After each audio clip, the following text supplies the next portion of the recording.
Selamat siang kepada Bapak Ibu dosen dan teman-teman.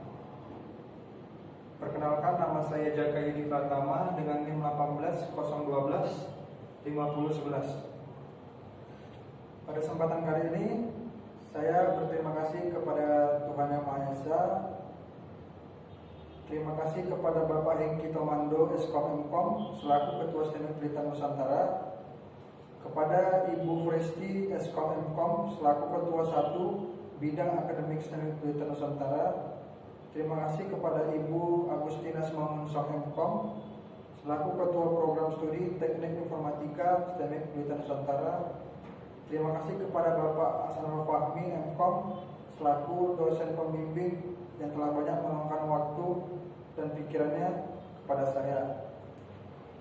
Pada seminar proposal kali ini saya akan membahas tentang analisa akurasi algoritma Navi Bayes dalam penentuan klasifikasi pada data jenis pohon di Medan.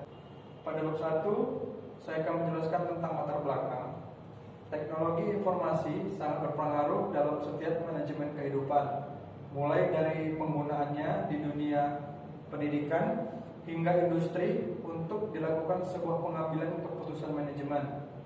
Dengan adanya teknologi informasi yang sudah berkembang saat ini, membawa dampak positif bagi kehidupan manusia. Pada perumusan masalah berdasarkan latar belakang yang telah dikemukakan dalam identifikasi masalah yang ada sebagai berikut.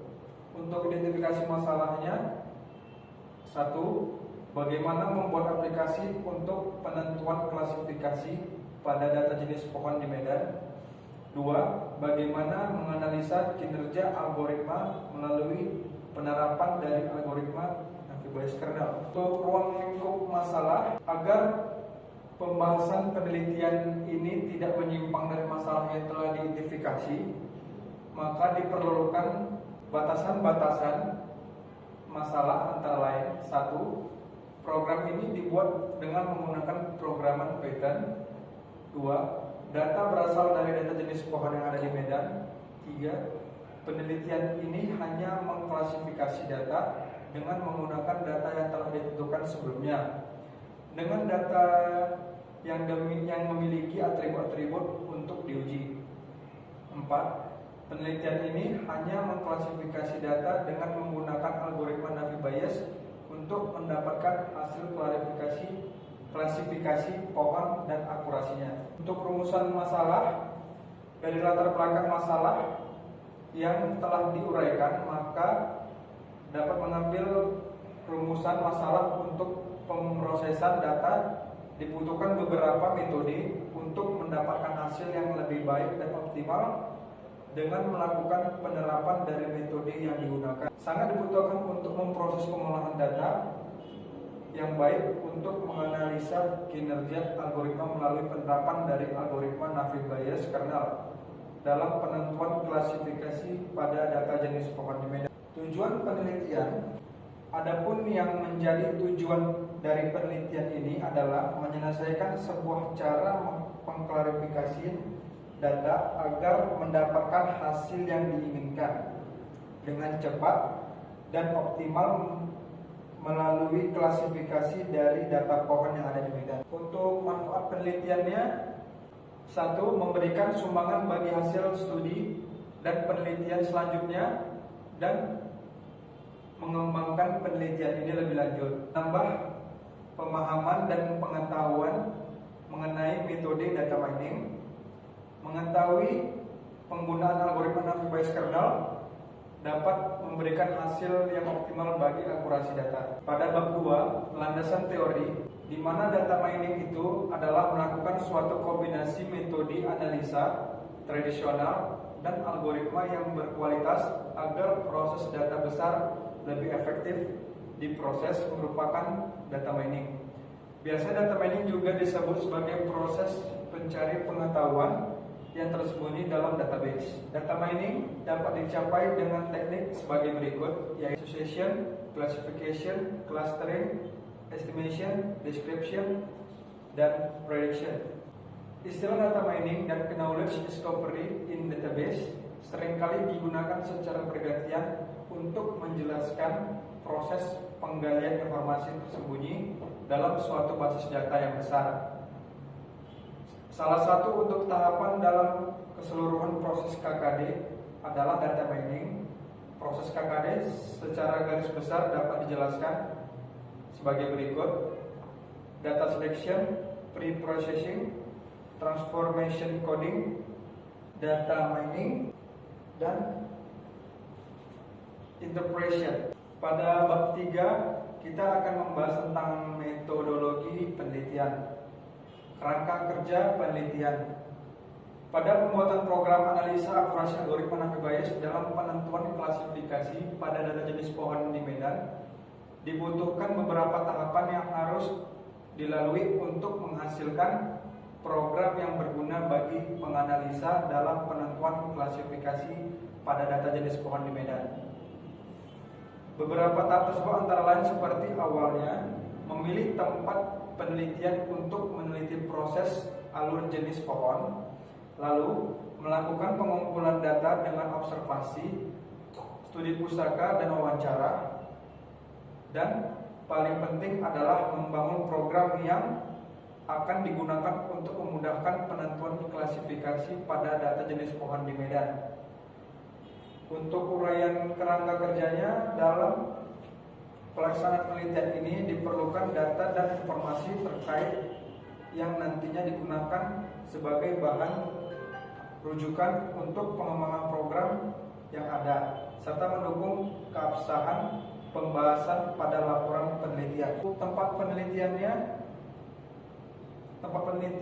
yang digunakan untuk melakukan penelitian untuk memperoleh data yang diinginkan di Taman Kota Medan. Pada bab 4 ini kita akan membahas analisa dan perancangan.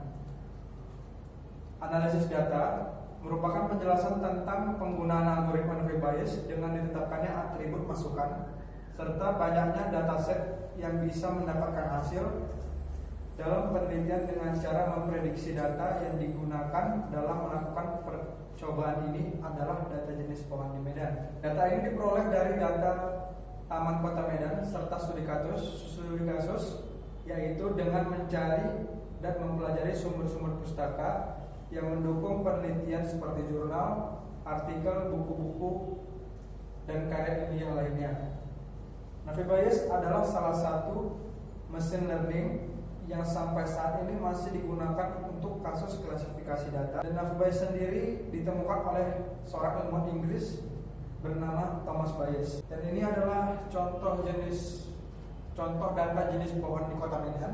Analisis perangkat lunak dalam sistem komputer adalah pemrograman yang berfungsi untuk menjalankan perangkat kerasnya dengan berbagai perintah. Python adalah bahasa pemrograman interaktif multiguna dengan filosofi perencanaan yang berfokus pada tingkat keterbacaan kode. Python diklaim sebagai bahasa yang menggabungkan kapabilitas, kemampuan, dan sintaksis kode yang sangat jelas, dan dilengkapi dengan fungsional pustaka standar yang besar serta kooperatif. Python mendukung multi paradigma pemrograman utamanya, namun tidak dibatasi. Python dapat diperoleh dengan dipergunakan secara bebas, bahkan untuk kepentingan komersial. Ini adalah beberapa fitur yang dimiliki Python, antara lain memiliki kepustakaan yang luas, memiliki tata bahasa yang jernih dan mudah dipelajari, memiliki aturan layout, kode sumber yang memudahkan pengecekan, pembacaan kembali, dan penulisan ulang kode sumber. Berorientasi objek, memiliki sistem pengolahan memori otomatis, modular, mudah dikembangkan dengan menciptakan modul-modul baru, memiliki fasilitas pengumpulan sampah otomatis seperti halnya pada bahasa pemrograman Java. Metode pengumpulan data yang lebih akurat dan berikut tahapan-tahapan penelitian yang dilakukan, yaitu melakukan wawancara langsung kepada petugas, melihat langsung jenis pohon pada Taman Kota Medan, membuat catatan mengenai jenis pohon serta daya serap oksigen pada pohon-pohon tersebut. Rancangan penelitian adalah sebuah bahasa yang telah menjadi standar dalam industri untuk visualisasi, merancang dan mendokumentasikan sebuah model sistem perangkat lunak, yaitu diagram use case, activity diagram, dan sequence diagram. Untuk perancangan antarmuka, ini adalah merupakan rancangan antarmuka pada penelitian yang dilakukan pada metode Navi Bayes pada data jenis pohon di Medan. Terima kasih saya ucapkan kepada Bapak Ibu dosen yang telah memberi kesempatan untuk saya seminar proposal, dan terima kasih kepada Dinas Pertamanan Kota Medan yang telah membantu saya untuk mendata jenis-jenis pohon di Kota Medan.